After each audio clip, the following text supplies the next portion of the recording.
Welcome to the CTOx Podcast.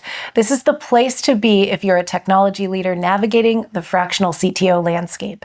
I'm Marisa Brassfield, joined by Lior Weinstein, the visionary behind CTOx. Here, we cut through the noise to deliver actionable insights for CTOs at every stage, whether you're looking at your first five-figure client or actively building systems to scale. That's right. You'll learn principles, not just tactics, to transform your technical expertise into a thriving fractional practice. Let's dig in. Welcome back to the CTOx Podcast. Today, Lior and I are going to talk about building a magnetic personal brand so that fractional CTOs stay top of mind even when you're deep in client delivery.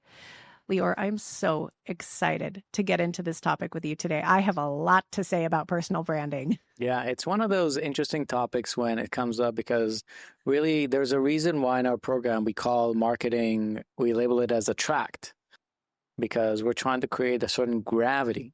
And as opposed to the reach out tactics, which we do have and we do talk about, but ideally you create a brand position that attracts people to come to you. So you're going to work with clients you want to work with, and they're already pre-filtering themselves. They're raising their hands and knocking on your door. So it's a great topic to talk about. Yeah, attracting right fit clients and repelling wrong ones. Thank you, but no thank you. So in previous episodes, we've talked about how niching helps you attract the right clients and how to activate your network.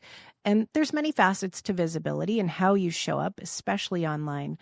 So Lior, let's start with you. When you think about your personal brand as a fractional CTO, what's the core message that you want the market to remember about you? There's a few things, and this is in the category we call presence, right? So like when people Google you or hear about you and they try to look you up online, like how do you appear? And that is to say, what confidence are you creating? What perceptions are you creating? And ideally, all of those would be on purpose and, by design and not by default, and are going to create the ones that are serving you for your business purposes right now. So, and that could be stuff, for example, we talk about, should you publish your pricing online or not? And we say, well, here's the thing. I mean, when you publish your pricing, people are going to make automatic sales decisions, right? Like it's too expensive or something like that. But you don't know if they don't know, and you don't know if they're relevant to you or you're relevant to them. And they're just making a determination based on the fact that it's all price. But when you have a lot of demand, the price is a great filter. So putting it out there and knowing it just by seeing that somebody's just making a decision too expensive, well, you probably shouldn't be talking to them. And that saves you a conversation. That's a mechanical description. The other one is a lot of our CTOs in the program come from the corporate world. So they think about their presence like they would think about a job. Like what are all the responsibilities that I had and things I accomplished and maybe brand names that I worked for and so on. And the reality is, as a fractional CTO, people don't care about that as much. History is relevant, but it's relevant in their context, meaning your prospect's context. Because most of your clients are going to be CEOs or people that run companies, and most, not all.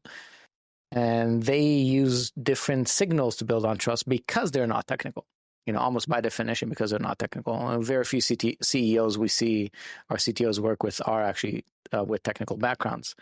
And that is to say, they're looking for other things when they read about your profile about you to see if they connect with you. So with the niche, if you really nail down your niche, you get to say something like fractional CTO for racetracks. And if you're a CEO of a racetrack, then that seems highly relevant without looking at anything you've done in the past on anything that would, quote unquote, be called a resume or go into a resume. So simple stuff like that. So for me, the statements that I put up are the ones that kind of pull on the heartstrings. So I say my initial one. So the first thing you read on my profile, generally speaking, is fractional CTOs for companies that are $20 to $100 million in revenue with big missions. And the reason I use that verbiage, one, I use the range. By the way, I work with companies that are more than 100 million, and sometimes I work with companies that are less than 20 million in revenue. Sometimes I even work with nonprofits, right? But all of the companies I work with have big missions. And I want to make sure that when they read that, it strikes something in them that really creates resonance. Like they think about themselves, about their identity, and the identity of their company as something with a mission, and particularly big mission. So I use those words, and then the 20 to 100 is a self-qualifying thing. So that is to say, if somebody has a $2-3 million revenue company, it's probably not going to work out. They might have, by the way, an amazing mission, and they might be incredible people that I would probably love to spend time with. But business-wise, probably not my buy box. So I added these things, these words, so when prospects read them, they can raise their hand and say, "Oh, I'm in this." There's enough of a problem for this person to manage, hence the 20 million in revenue as a baseline. And there's enough of an emotional connection, so he actually cares about big missions. The other side, and that's just a statement, right, on my profile. The other side is the content I put out. In our organization, we use these words, right? We use word like love and connection, which not many people do. And we use them publicly. Right? It's not just like an in-house backstage kind of thing. It's very much of a front stage thing, because we want to see when people look at my profile, at your profile, that they like how these people express themselves, right? So if you read these words on our posts, not just the profile, the content we put out, you're like, man, these guys are just not, too emotional. They're not business oriented or whatever. I'm like, that's a great filter. They're like, thank you for thinking that, because it would be a big waste of time for us to talk to. So in the presence universe, whether it's the profile related or the content, I really try to put in out the words that if somebody reads them and they resonate and smile or resonate and excited, I know it's probably going to be a good connection. So by the time they send me a message, it usually ends up in something like, I really like the content you put out, or I really connect with your mission statement. I'd love to, to chat and see if it's relevant. And that's also supportive if I'm an in-person event. Somebody meets me in person, and then during the event or after, they kind of go online and read about me, then it ties the loop, right? Because there's only so many things I can say in person, so then they can, kind of investigate by themselves. And I make sure that the content they see is content that I want them to react either negatively to and do me a favor and save us time, or of course, connect and react positively, and then really make sure that we're in alignment. I love that you had a line about thank you when there was a wrong fit audience person or someone coming onto your profile. Because so often we talk about in the program, it's like, thank you for showing me we're not a fit for each other. Thank you for showing me, because it is a gift to repel a wrong fit prospect rather than to embroil yourself in back and forth conversation with someone who is ultimately not going to be values aligned. Yeah, there's something about, maybe we can call it like passive qualification. And I'm differentiating it from like active qualification in the sense that you fill out a form. And because of the values of the form fields, the revenue, the size, whatever technical answer to the variable, it makes you qualified or not qualified, like in a normal sales organization. So for us, the qualification is way more emotional and passive in the sense that if you connect with our content universe, and you're like, oh, this is just like, I don't like the design, I don't like the words, you disqualify yourself out. And you give us back the gift of time and attention, so we can pour our time and attention to the people that we can have a future with. Yeah. And sometimes what you say no to is even more important than what you say yes to. It's really interesting. And I'm thinking about, if you took a word cloud and you took your LinkedIn profile and all the language, would those words represent your values, the keywords, your experience and expertise? It's an interesting exercise that I invite our listeners to dig into. So let's get into tactics. What are the first steps for a newer fractional CTO to take to start shaping their personal brand intentionally? So assuming they've gone through the niche exercise, or the niche thinking rather, if you manage to hone in on a niche, which we recommend, we think it's for new fractional CTOs that have no immediate network to pull in or like a flow of leads to tap into. We think focusing on niche is very valuable because you get to understand what words you use that are going to resonate with your target market. So I recommend going through that thinking first, and certainly those exercises if you're attending the program or one of our webinars or one of our free trainings. So whether you choose a niche or not, the first step is to, and we like LinkedIn because it's a structured landing page, and it's where people go to like think business and talk business, right? So people go to Amazon.com to buy something. People go to Google.com to ask something and find information. So there's a purpose built for different platforms, and obviously it's not 100%, but as a focus, you go to LinkedIn to think and talk about business, less on entertainment, and of course some of it could be entertainment. So we like LinkedIn; it's very effective, and it's also a high-ranking result. So when somebody Googles your name, LinkedIn profiles probably want to be the first thing that are going to come up. And so whether it's LinkedIn or a website, and starting with LinkedIn, we think it's a valuable exercise. Change your profile bio. So the first thing under your name, what is it? And just, I recommend that just hit the nail on the head and say fractional CTO. And if you can do the niche, then say fractional CTO for what? Fractional CTO for regional hospitals under 200 beds, right? If you can manage to get to that level of specificity, because when you're going to reach out, however you're going to reach out, if it's passive through content, if it's active through direct messaging or email or follow up at their conference, those target CEOs are going to glance at your profile and they're going to immediately try to make a decision, is this relevant or not? They're seeking relevancy. So bio line, first thing. The next one is description. So the bio line is going to make sure when somebody sees a snapshot, they're going to see your name and that line. So immediate relevance, scouting and see if it's high or low. And then hopefully they're going to click on your profile. So once they click on your profile, then the description kicks in. And same thing, we think sharing the fact that you're a fractional CTO and then stating for what kind of organizations. And the best mental model I can give you listeners is a concept of a dog whistle. So think about it just like a dog whistle is only heard by dogs. The words you're going to use are going to resonate with your target audience.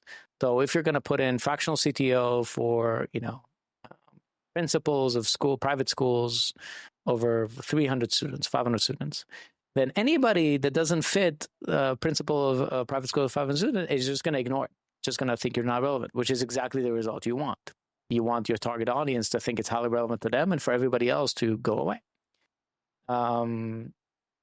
And that's why we say in the niche, it's not about limiting your opportunity. It's about increasing your conversion rate, because the reality is most fractional CTOs are going to hit their $40,000 a month in income, which is the prevalent goal in the program that we see so far, with about 6 to 8 clients. And there are 6 to 8 clients anywhere. Even if you're in the yellow Smurfs market, you're going to probably find 6 clients.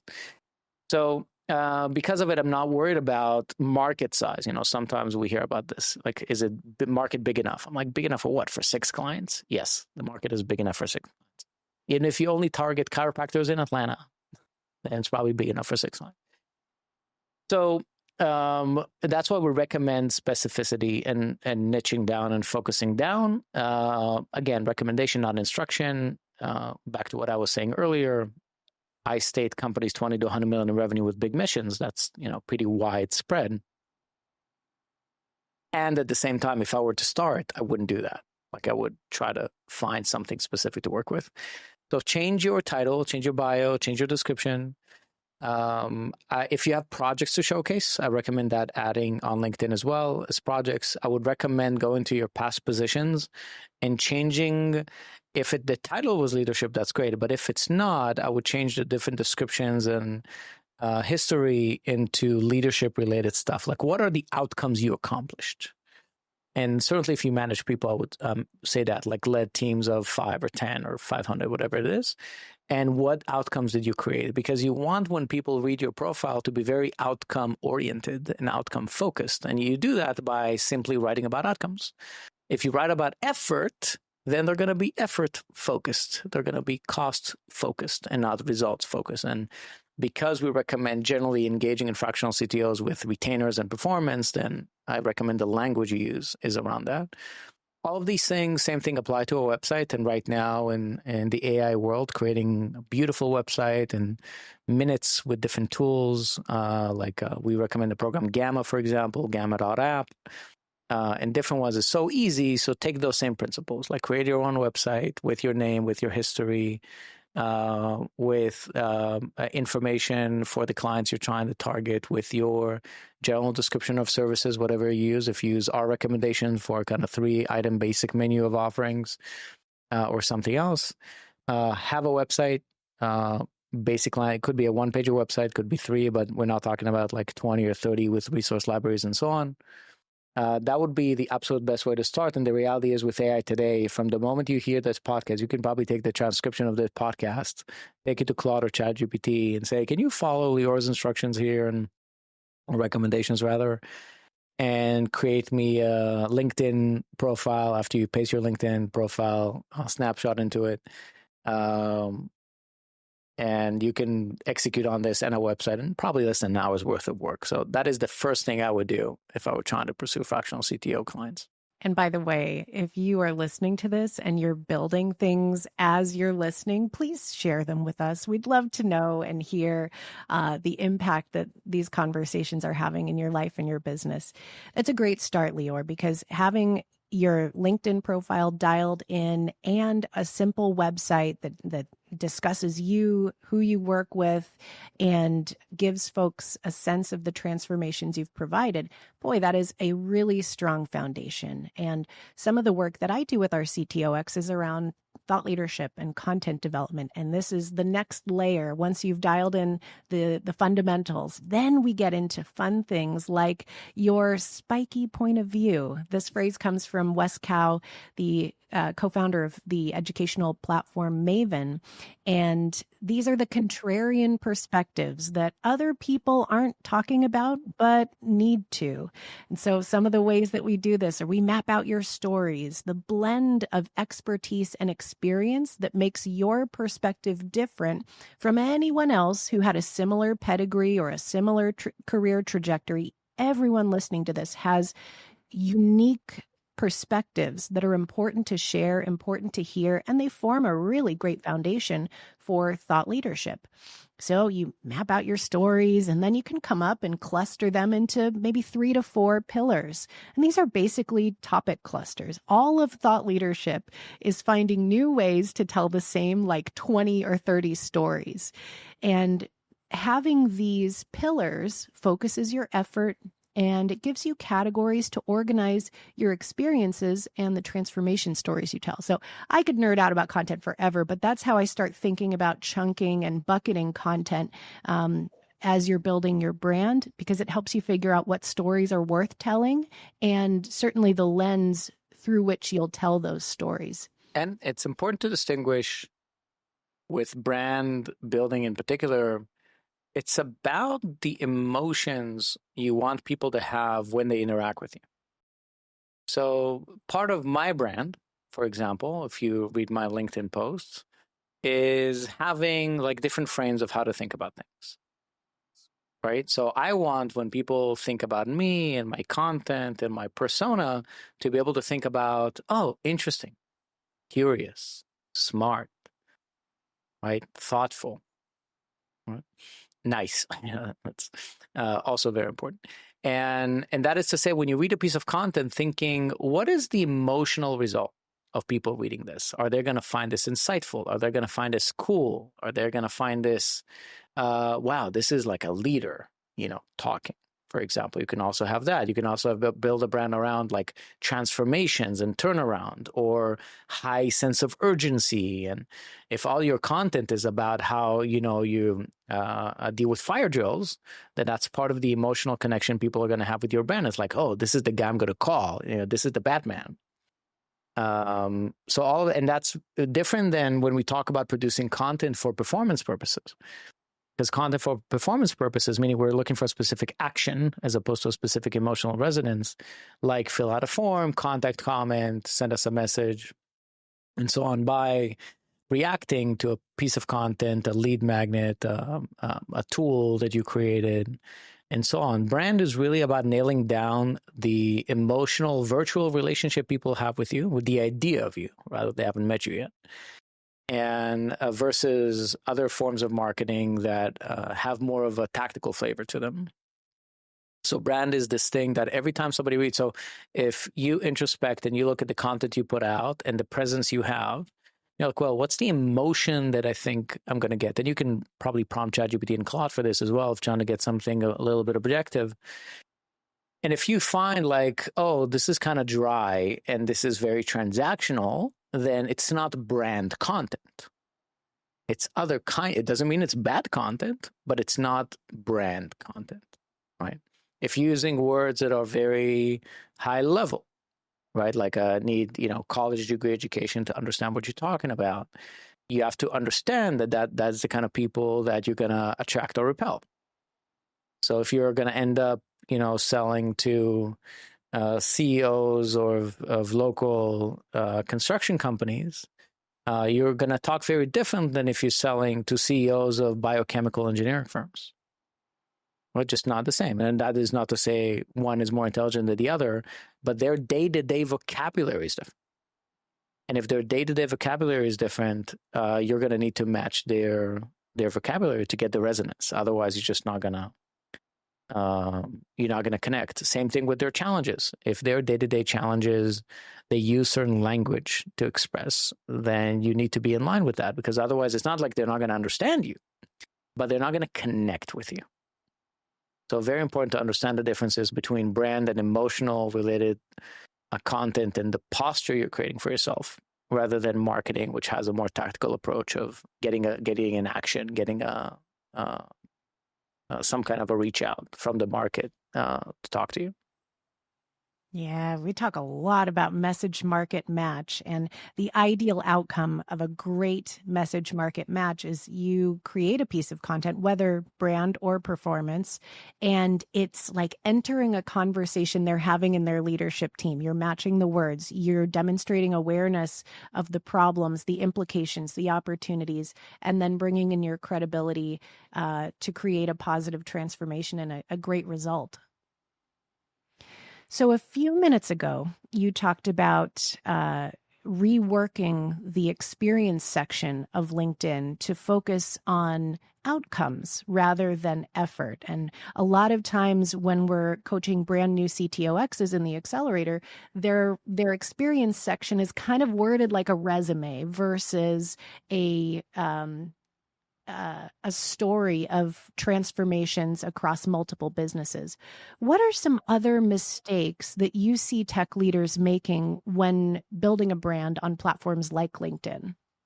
So I think like generic content, meaning non-specific. A lot of CTOs, certainly professionally, because they've been in the market for so many years, have had a wide variety of experiences. And that is to say, different domains, different problems, different industries. So their self-identity is very horizontal, as it should be. But from a marketing and sales perspective, it's very challenging, because the identity of a CEO and their company, what they think about their company, is highly specific. Like even within a niche, let's say law firms, the CEO of a $5 million law firm thinks they're a different beast than a $20 million law firm. And they might be right in different dimensions, but for the CTO, it's probably all the same. And certainly between a $20 million law firm and a $20 million accounting firm and a $20 million manufacturing company, the reality is for the CTO, they can probably tackle all three with, domain nuances and, compliance or whatever. But those are easy to pick up on. So because they have a general sense of themselves, like they're a Swiss Army knife, right? They can do whatever. The content they put out is also generic. And because it's generic, you're actually tackling a very interesting technical issue. And the technical issue is that social platforms, you give them content, like thank you for, the bullets. And now they're trying to figure out where to shoot them. And the distribution algorithms try to match. So they're like, well, I just got given this ammo. Right? Where am I going to use it? Where am I going to publish it? Because that's the only thing they're trying to do. All the other users besides you, now that you give them content, are going to log into the platform. And their main KPI is time on platform, right? For the most part, time on platform. So they're trying to figure out, you're going to open, LinkedIn.com or whatever it is. And they're really hoping that the real estate that is on there, they chose your particular, or you're really hoping that they chose your particular piece of content to publish. And they're taking a risk. They're taking a heavy risk, because if they put out the wrong post for any user that logs in, their dwell time is going to go down and they're going to leave without getting value. And then their business model goes down, right? Which is mostly advertising, distribution related and so on. So if you're very general, very generic, they have a much harder time in figuring out where to post it, which profiles, which feed to post it. And because they're having a hard time to figure it out, they're going to post it somewhere, right? They're going to use some kind of a kernel as a function of your existing followers and connections to begin with, because that's safer. I'm more likely to dwell on a post by Marisa Brassfield than a post by John Doe I don't know, right? Just because they know that I know you and we work together and we're in the same company. So the probability of them publishing your post on my feed is much higher than somebody that's strange. But if somebody is a complete stranger and they wrote about something that LinkedIn knows that you dwelled on in the past, a piece of content or a webinar or an article you created, whatever it is, then that increases the odds. So when people write generic content, they don't appreciate the fact that you're actually making it difficult for the algorithms to publish and distribute. And then the flip side is too specific. So you're so specific, so esoteric that LinkedIn is like, okay, I found the 5 people this is relevant for. Now, if you hit the nail on the head, like you know your niche like it's nobody's business, those 5 people are probably 5 prospects, which is incredible. So I'd rather have, 5 prospects see the post than 1,000 randos and 2 prospects see the post, for sure. So generic is one of the bigger mistakes people do because they think it keeps them open, but they don't understand they're actually not leveraging how social feed mechanisms and distribution algorithms work. That's one. The second is that emotional resonance. They're not putting enough thought as to when people read this post, what are they feeling? Not just what do they know after reading this post. Another common one I see is using proprietary terms. And like you invented your own framework, your own IP, which we recommend. But we don't recommend as a front stage unless you're like explaining the framework and teaching it. So they might end up, using, the Weinstein method, but like nobody knows what the Weinstein method is. So instead of creating attraction, you're creating a repellent. And we also see that in the program quite a bit. So somebody comes up with some clever IP and they're putting in the wrong spot. They're putting in a spot that's a little bit too high up in visibility. And because it doesn't mean anything, you might as well have written something in another language, right? Then you're not getting the attention, you're not getting the dwell time, they're not clicking the more button to see the rest of the post, and you basically lose all gas. Like there's just no lift power on the post. So emotional, non-emotional, like dimension, proprietary terms, generic content, very common. We see all these things. Certainly looking at understanding that when they're pursuing clients, it's different than pursuing a job. One, from the people that see your profile. When you're pursuing a job, the first person that sees your profile is like a hiring manager or an HR professional. So they're not a subject matter expert in whatever you are. But when you're pursuing clients, you're generally, the first person that's going to see your profile is probably going to be the CEO or a C-suite person or their executive assistant or something like that. Very different personas in how they read profiles. So just not minding to who's reading your profile and what's their context, I think is a pretty common pitfall for us as well. I love that you broke down the algorithmic part of putting up content. It's so funny because as we think about, we talk a lot about effect on viewer and what that looks like. And you mentioned just generic, bland, no personality. Because as a user of social media, if I read generic content, I'm like, so what? Who cares? With my entrepreneur hat on, it's like, what's new, better, and different in my world because I've interacted with this person's content. So I'm always like looking for that level of emotional resonance. But then also I'm, because I can't take off my strategic communications hat, it won't come off. It's just like it's sewn in there. There's holding back on your stories. We're wired to learn and remember stories. So this is, I always tell me your stories, and not just the wins, like the war stories, the spectacular failures, the moments that tested your leadership and forged the person you are today.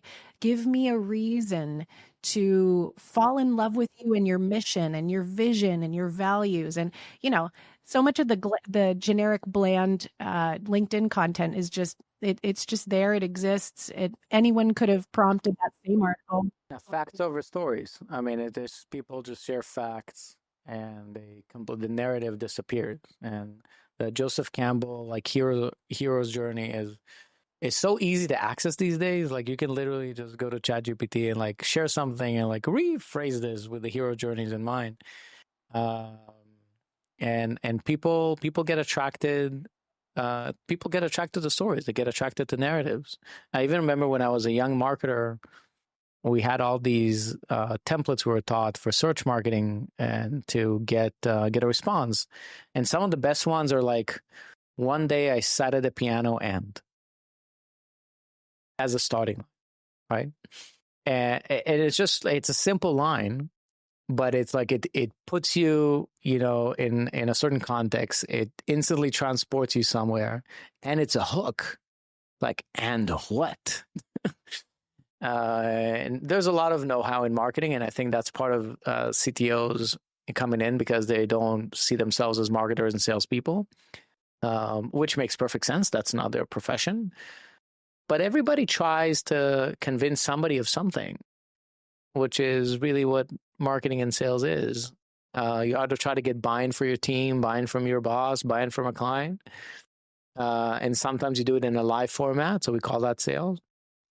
And sometimes you need to publish something like an email, we call that marketing. And so just like having appreciation to the fact that this is, we say in our program that none of this is rocket science, but it is science. There's a certain way to do it to get a predictable result. And there are certain things that we know don't work. And part of the things we know don't work is just sharing facts. It doesn't create attraction. People don't just build trust with somebody spewing out facts. They build trust with somebody that inspires them and makes them feel in a certain way. And that's how they trust them. Right. And ultimately, all of business is people doing business with other people, building relationships based on trust. And the best businesses are the ones that can collapse that, but also multiply it and do it virtually without even a human in the loop. Now, let's talk practical tactical. You are a fractional CTO to many organizations, and you are also a prolific content creator online.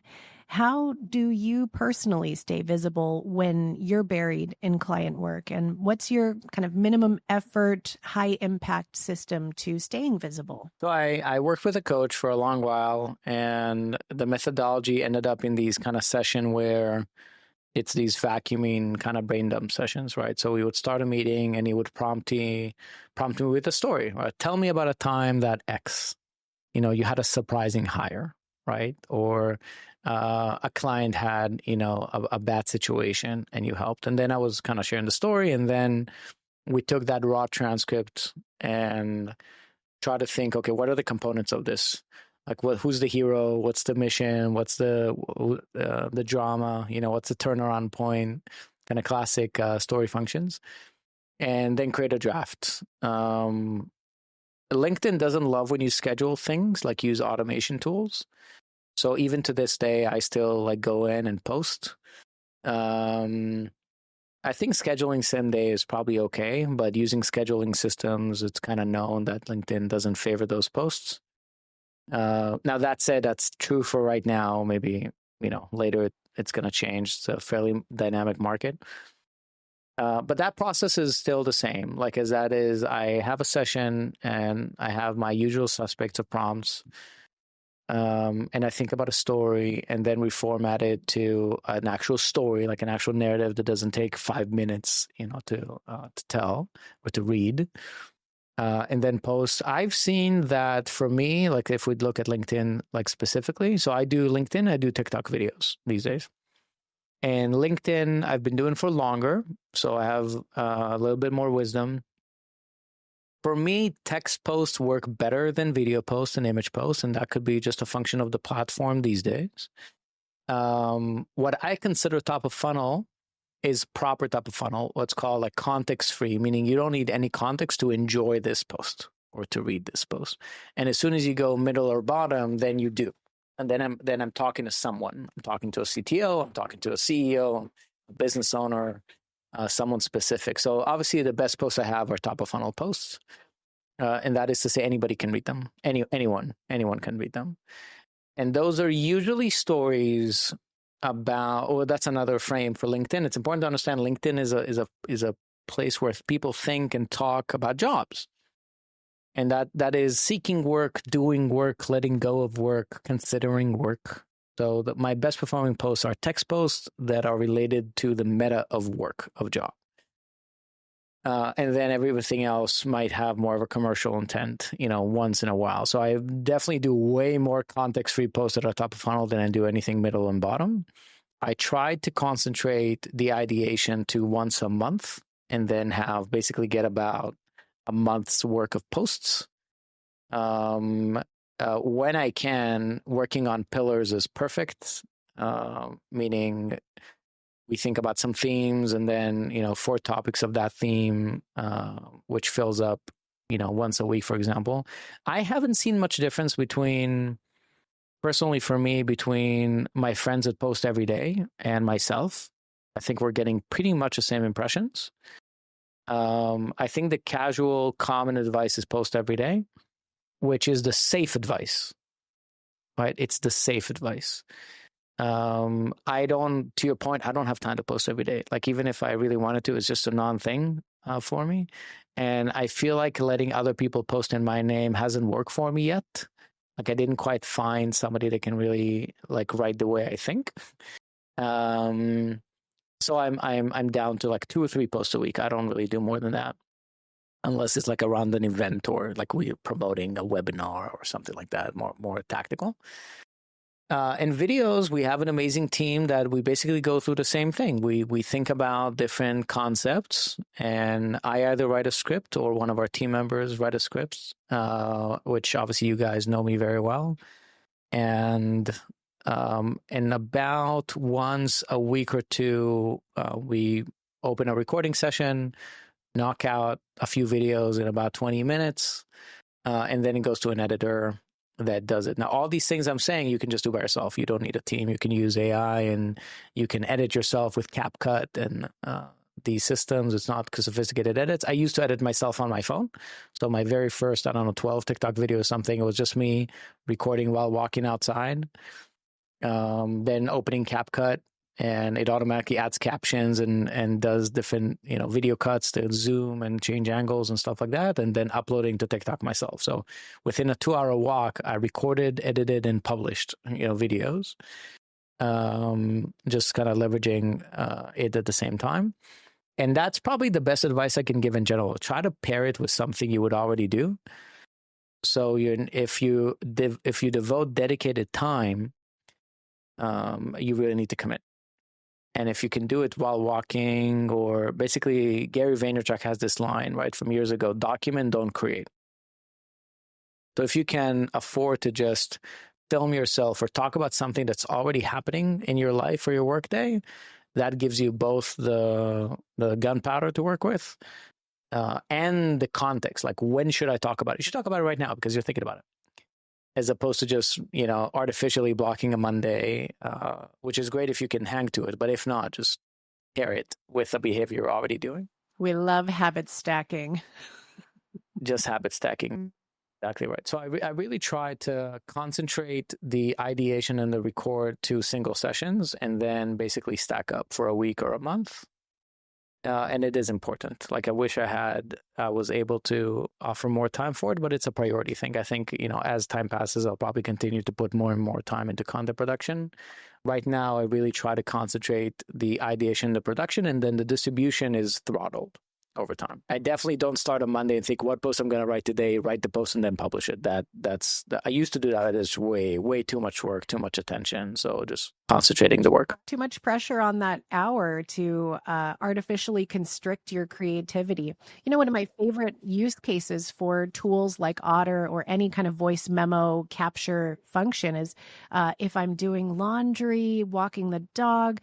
That's sometimes when I get my best ideas, and I may not get a fully fledged article or a thought, but I might have a phrase or a hook or an opening or a story that comes up.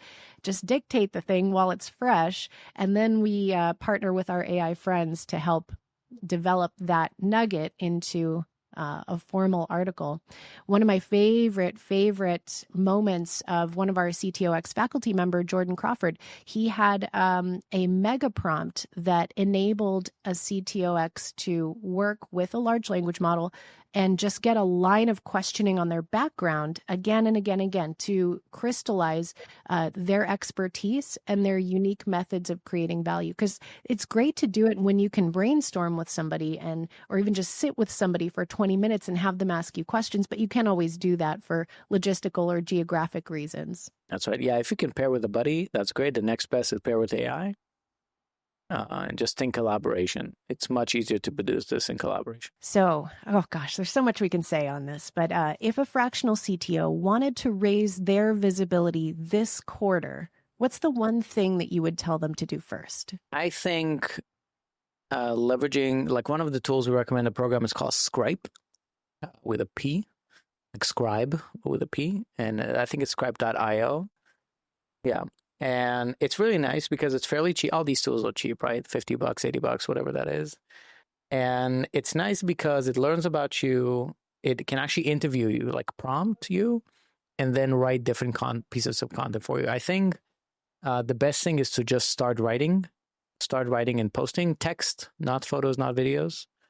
It's the easiest. And it's the most malleable one. Text is the most malleable one because text can convert to video. If you want it to, if you know it performs. And I would say schedule at least 3 a week. And if you use tools like Scribe, you can do 7 a week. And again, 1 every day is great. I just, don't personally have time for the kind of content that I write. But if you can schedule 3 to, let's say, 5 a week for the next 12 weeks, you're going to have dozens of pieces of content you can learn from. And make sure ideally those pieces of content are more top of funnel than they are bottom of funnel. So if you're targeting, private equity companies that roll up dermatology offices, please don't start posting just on that. Maybe have, 10% of your post as bottom or middle, but really try to do posts that showcase your thinking, your leadership, how you created outcome, how you think about problems. One of the tactics we like is newsjacking, right? If something's happening right now in the world, something's happening every week, every day. Find an item to comment on. Just comment on. Like, I can't believe Cloudflare was down for 48 hours. Here's what I would do. So just showcase your thinking on common events because that's the basic, effectively a prompt that gives you an idea for something to talk about. So as long as you have an opinion on it, just publish the opinion. That would be the lowest hanging fruit. Like if you focus on that, I think within just a handful of hours, 1, 2, 3 hours, you can probably fill at least 6 weeks worth of content. Either if it's 3 to 5 posts a week with one of those tools. And it's an instant uplift on having a dead profile. Love it. Great insight, Lior. So today we talked a bit about front stage, but in our next episode, we're going to go to the backstage. We're going to talk about cash flow, taxes, staying profitable, all that good stuff. I look forward to digging in with you. Likewise. That wraps up another episode of the CTOx Podcast. We hope today's conversation gave you the tools and inspiration to advance your journey as a fractional CTO. And don't forget, if you want more in-depth support or to connect with our community of fellow fractional CTOs, visit us at CTOx.com. Thanks for tuning in, and we'll catch you next time on the CTOx Podcast.